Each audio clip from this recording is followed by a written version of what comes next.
បាទចឹងថ្ងៃនេះគឺគាត់ធ្វើខ្វៀលមុខអូបឡឺ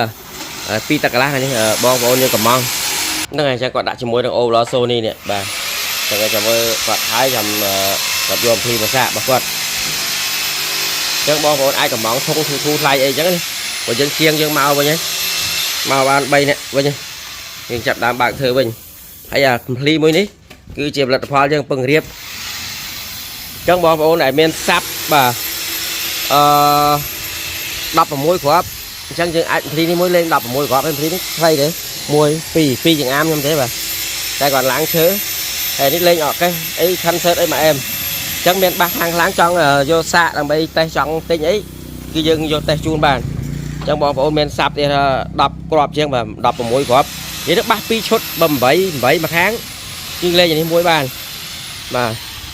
ចឹងអានេះមួយទេតែយើងអត់តាន់បាញ់ថ្នាំបាញ់អីទេគាត់ធ្វើមុខអញ្ចឹងឲ្យដាក់វ៉ូលីមទៅ2ទេបាទអញ្ចឹងមួយមួយខាងគឺលឺ8គ្រាប់តែម្ដង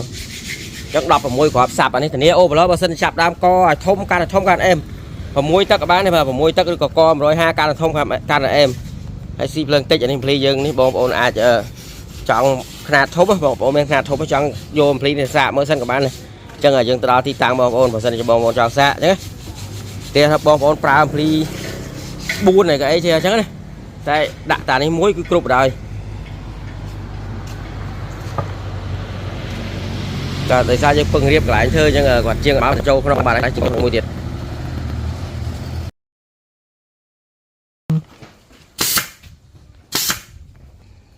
បាទអញ្ចឹងគាត់បាញ់ធុងនឹងចិត្តហើយដែរខ្ញុំថតតិចតិចកាត់